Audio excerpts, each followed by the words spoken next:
Welcome to this online lesson looking at Bloody Mary.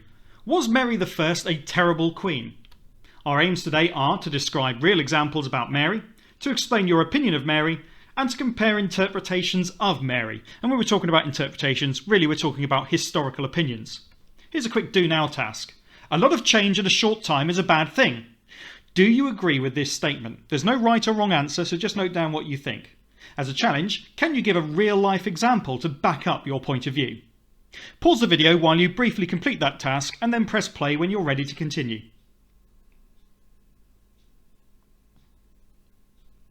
So what did you think?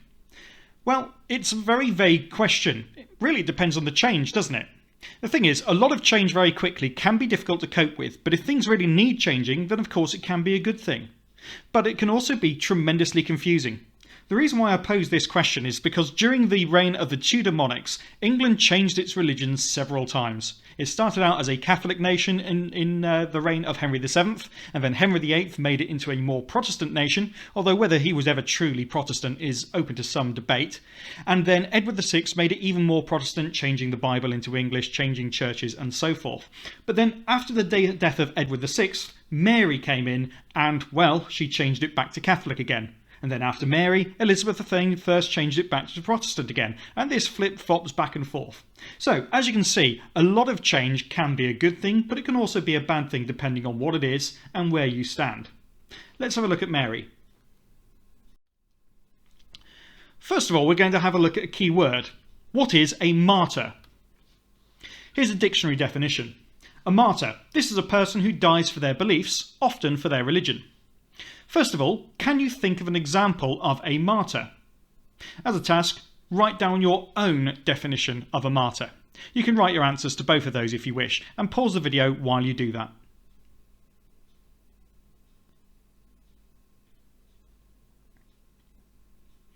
Okay, so there are various different interpretations of the word martyr, but generally speaking, someone who dies for their beliefs might be considered a martyr. A lot of the time, though, it depends on whether or not your own viewpoints match that with a martyr. Other people, you might just say, well, that's just a criminal being executed. But if you shared their beliefs, then you might see them as a martyr who was dying for a cause. Possibly the most famous martyr in Christian countries is Jesus himself, who died for the sins of all mankind, or at least that's what Christians believe. What about this then? You probably won't be familiar with this because it's not a particularly famous structure. However, I used to walk past this tower every single morning on the way to work. When I lived in Canterbury, I used to catch the train, and this tower is just a little bit opposite Canterbury East train station in Kent. This is a part of Canterbury City Wall. It's called the White Cross Tower. Can you see the little white cross on it? There we go. It's not hugely visible, but it is there. This was put into the tower in memory of the martyrs who died near this place in the reign of Mary I. These were people who were burnt at the stake outside the city walls of Canterbury for their beliefs. Here's another question to answer then. Who do you think Mary might kill for their beliefs? Pause the video while you try and work that out. And remember, think about the work we've already done on religion.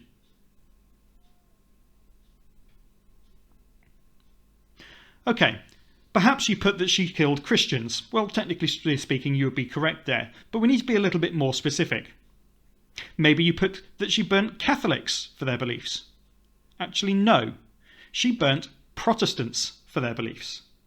And as England became a Protestant country again, these people were remembered as martyrs. But she didn't just have Protestants executed in Canterbury, she did this around the country. But it is easy to exaggerate the number of Protestants that she killed. At the same time, she did kill them in particularly brutal ways. So it's worth looking at the interpretations of Mary and whether she really does deserve this reputation of being Bloody Mary. Let's have a look at the transition of power from Edward to Mary. In 1553, Edward VI died, aged only 15. Have a think, why did this make it hard to choose a new ruler?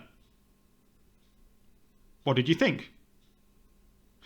Well, he was succeeded by his older half-sister, Mary, because he was too young to have any children himself. And so the next one in line to the throne was his eldest sister. Both Mary and Edward had very different upbringings. Mary was the daughter of Catherine of Aragon. She was raised as a Catholic by her Spanish mother. Edward was raised as a Protestant. His mother Jane Seymour died when he was only a week or so old. Your tasks then. Firstly, think back to our work on Edward VI if you have done that. What do you think Mary would think about his changes to the church? If you've not done that, by all means look back and review your knowledge of Edward VI and his church reforms. Secondly, who might have been pleased that Mary was now Queen? Again, think about religion. If you want to make any notes on their background as well, now would be a good chance to do so. So pause the video and spend between 5 and 10 minutes completing those tasks in full sentences. Pause now.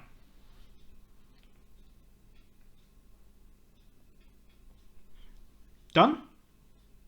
Well, Mary was very dissatisfied with Edward's changes to the church and wanted to reverse them all. Edward's changes had tended to make England much more Protestant, and Mary wanted to rebuild the relationship with Rome and make England Catholic again. So who might have been pleased that Mary was now Queen? Well, presumably all of England's many Catholics who had been persecuted under the reign of Edward VI especially, and also to an extent under the reign of Henry VIII as well. But this was going to make all the Protestants in England very angry indeed. And remember how important religion is at this time. It's not just a matter of opinion to these people. Religion was seen as more like a fact. So if you were the wrong religion, it was believed that you would end up in hell. People believed that their very souls were at stake here. Religion versus power. Mary set about changing things in England pretty quickly. What we're going to do is we're going to have a look at the changes that she made, and we're going to place them in a Venn diagram.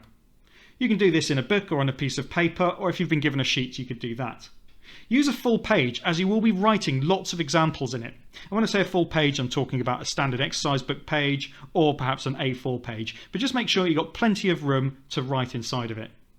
Your two overlapping circles making the Venn diagram should be labelled with these headings. On one side, we've got factors that are about religion. On the other side, we've got factors that are about power, who's in charge. And then others in the middle are both religion and power. I'm sure you know how a Venn diagram works.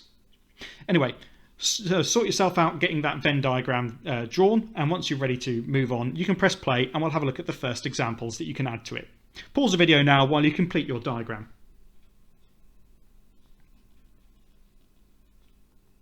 Done? Okay, over the next few screens we're going to be looking at some key information and key changes that Mary did. You're going to place notes about those in each part of the Venn diagram. If it's facts about religion, put it in that side. If it's facts about power and who is in charge, put it in that side. If it's about both, put it in the middle. If you run out of space, you could always put a number into the Venn diagram and complete your notes elsewhere. So for a final recap, we're asking the question, what did Mary change and why? You're going to see some of these changes Mary made and the things that she did. You're going to write down the fact, they're only short so you should have space, in the correct part of the Venn diagram. And then we're going to think about what did her actions affect. Let's have a look at the first one. Fact number 1. Mary and her supporters killed Lady Jane Grey. Fact. After only 9 days of being proclaimed Queen, Lady Jane Grey, a Protestant, was killed. Lady Jane Grey was appointed as the next Queen by the supporters of Edward VI who wanted to carry on with a Protestant ruler.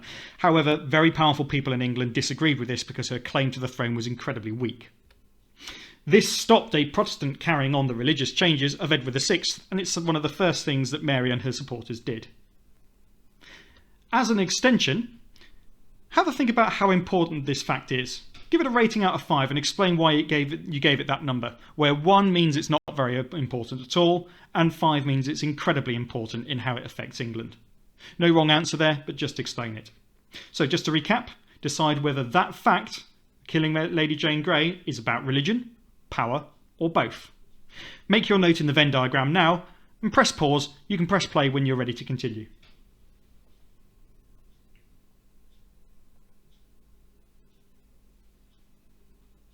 Done? Okay, I'm not going to give you the answers to all of these, but let's have a think about this. Is it about who's in charge? Absolutely, so that makes it about power. However, it's also about whether the person in charge is a Protestant or a Catholic, so it's also about religion. You should probably have put this one in the central part of the Venn diagram.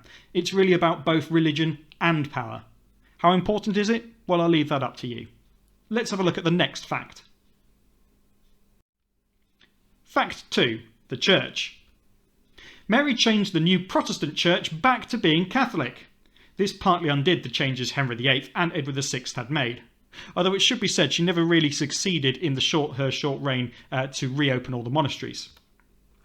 As an extension again, how important is this fact? Give it a rating out of 5 and explain why you gave it that number. I'm not going to give you any answers this time, so you'll have to think of it yourself. Pause the video while you record this fact in the relevant part of the Venn diagram.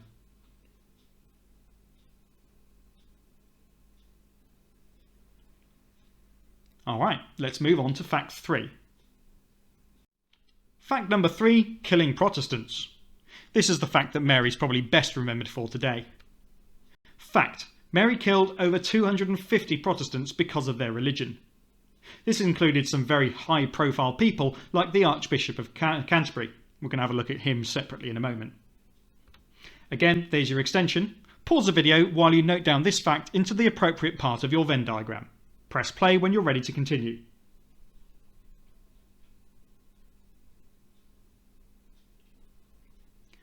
Let's have a look at fact number 4. Fact number 4 is how she killed the Protestants. Fact, Mary burned people at the stake. This was a very slow, painful and brutal sort of execution. The picture to the right is part of a bigger picture of Archbishop Thomas Cranmer being burned. You can see him saying, "Lord, receive my spirit." This was a particularly brutal form of execution, but one that was often reserved for people called heretics, or people that it was believed were committing crimes against the church and speaking falsehoods about religion. The fire would be lit from the feet first, so that it gradually burned up, and the screams must have been horrifying as the poor victim was gradually burnt to death and consumed by the flames. One hates to think what it would have smelled like too. Right, before you take your notes on that, we're going to have a look at a wider picture of that particular event. Here it is, the original woodcut, which is an early form of printing pictures. You might think that that tower in the background is the White Cross Tower from earlier, but actually the Archbishop of Canterbury, weirdly, was not burned in Canterbury.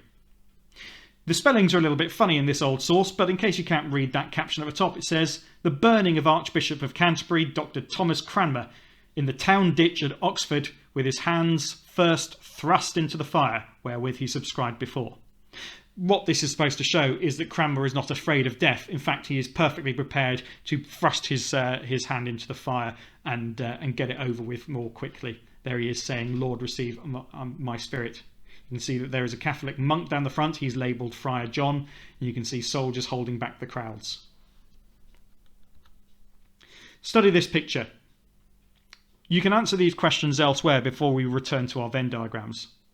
Firstly, what does this picture show? And secondly, do you think this picture was drawn by a Catholic or a Protestant? Explain how you know with examples. Okay, pause the video while you can complete that, and then we'll return to our Venn diagrams.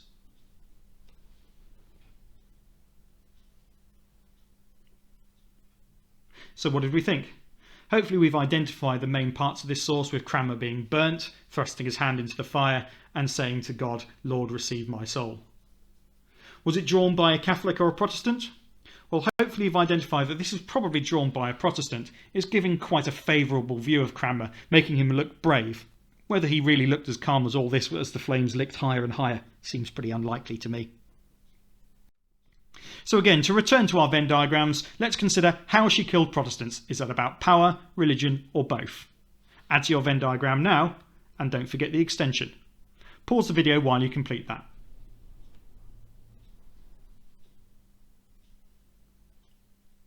Let's move on to fact 5. Mary married Philip of Spain. Okay, this is a really big deal. Fact, Mary married the Spanish king, Philip. Spain was much more powerful than England, and it was Catholic. Some historians think that this basically meant that England was being ruled by Catholic Spain, as, after all, within Europe, Philip II of Spain was far more respected and powerful than Mary would ever be. Remember that many marriages at this time were not done for love. They were done for power, politics, and to form alliances between different countries.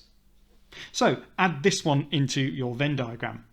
Is it about religion, power, or both? There's the extension too. Pause the video while you consider this important one and write it down in your Venn diagram.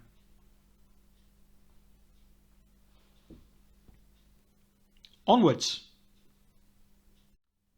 Fact 6. Mary had no children. Fact, Mary had no sons or daughters to be the next king or queen.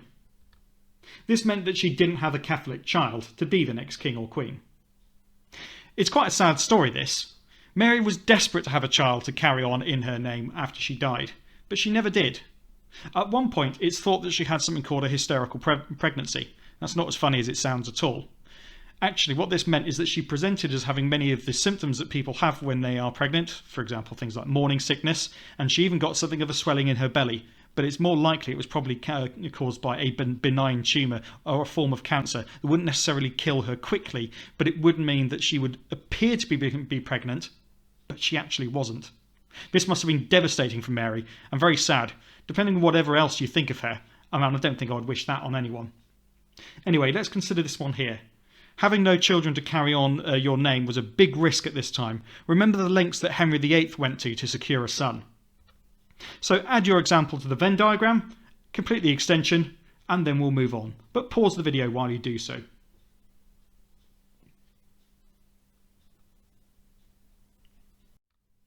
Fact 7. Mary was succeeded by a Protestant. Okay, we're looking slightly beyond Mary's life here, as she had a very short reign. Mary's younger sister Elizabeth had to be the next queen because Mary had no children. Elizabeth was a Protestant, so it's all change again for the church. Record this one in your Venn diagram, and then we'll move on to the next task.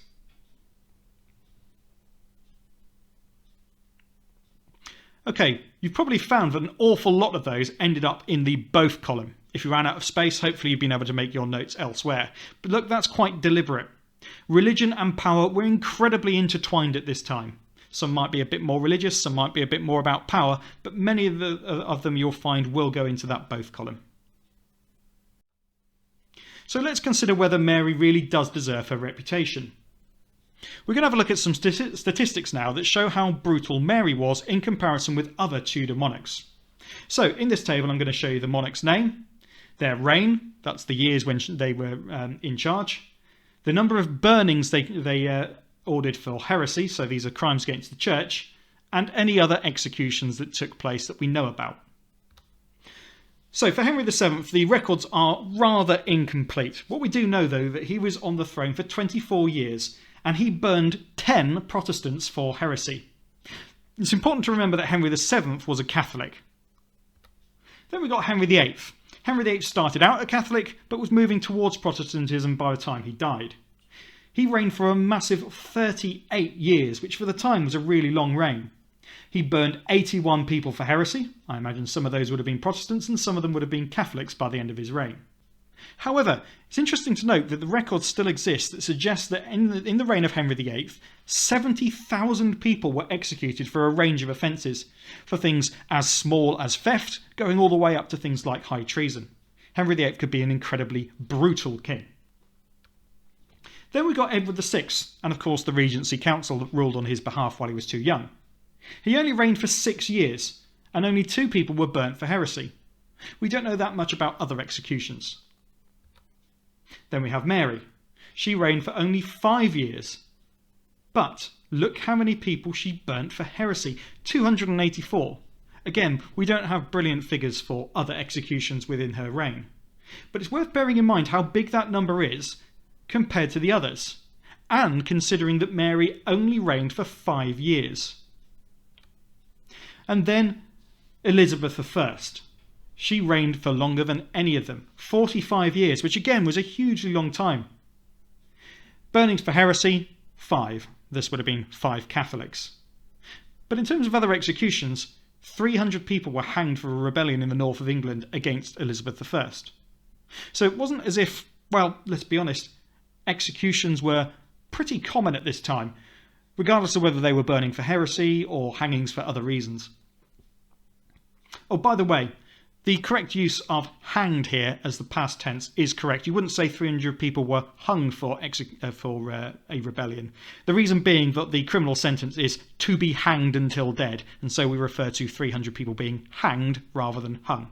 Just a bit of a weird nuance of the English language there. Just one last note then. Executions were common. In Essex alone, between 17 and 54 people were hanged for theft in every year of this period.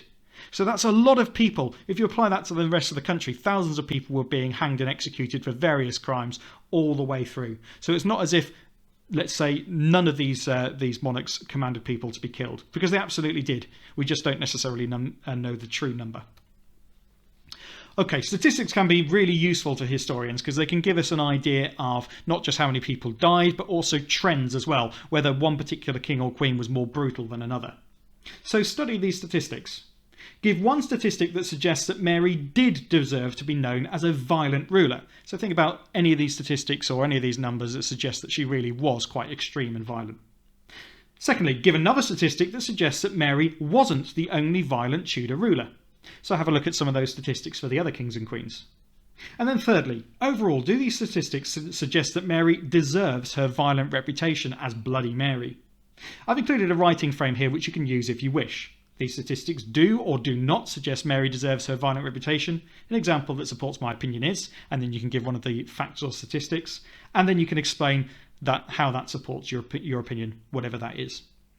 Okay, it'll take you between 5 and 10 minutes to complete those tasks, so pause the video now.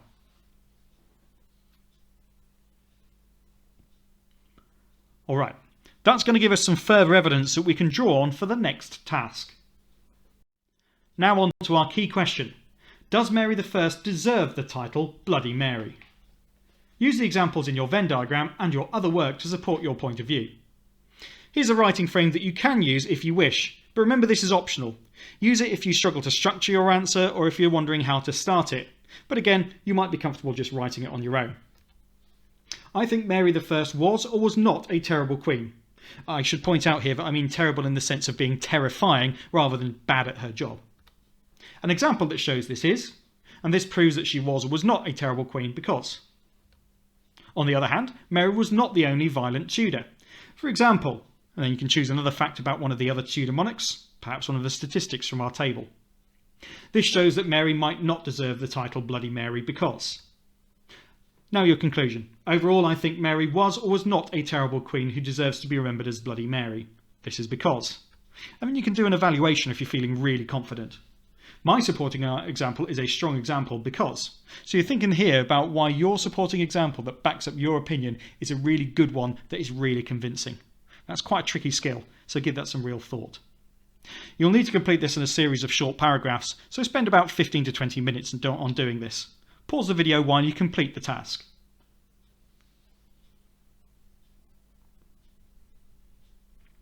Done? Let's move on. Let's have a look at an example answer. This is a good opportunity for you to correct any mistakes that you've made, or maybe add detail or improve your explanation skills.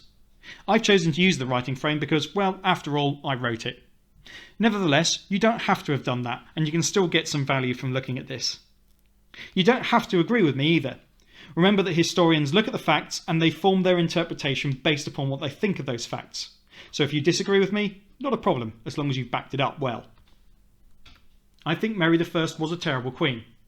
An example that shows this is that she burnt Protestants to death. This proves she was a terrible queen, as burning was a deliberately cruel, painful and scary way to execute people. On the other hand, Mary was not the only violent Tudor. For example, 70,000 people were executed in the reign of Henry VIII. This shows that Mary might not deserve the title Bloody Mary because other Tudor monarchs were violent too, but Mary has been singled out because she was a Catholic.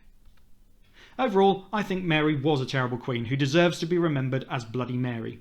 This is because although she didn't kill as many people as Henry VIII, she did execute a lot of people in a deliberately awful way, and her reign was far shorter than her father's. My supporting example is a strong example because executions were quite common at this time, partly explaining why there were so many in Henry VIII's reign. But Mary executed many people in a short time in a particularly nasty way for their beliefs. Okay, pause the video here, make some improvements to your work, and then we'll move on. Added something? Hopefully you have. Let's move on. Finally, does Mary really deserve to be remembered as Bloody Mary? Do you agree that Mary should be called Bloody Mary? Or has she just been blamed as Bloody Mary by the Protestants who followed her, making her out to be a villain? Either way, can you understand why people called her that? Give a reason for each opinion and explain why that opinion might be valid. So on the one hand, note down a reason why you might say, I agree, she really was Bloody Mary. And then on the other hand, give an example as to why you might disagree that she was not that bloody overall. And trying to explain why that opinion might be true, even if you disagree with that, is the real skill here. You can pause the video while you complete that task, but once you've done it, that is the end of the video. I hope that you enjoyed it, I hope it was useful to you, and if it was, give the video a like and subscribe to the channel. But until next time, goodbye.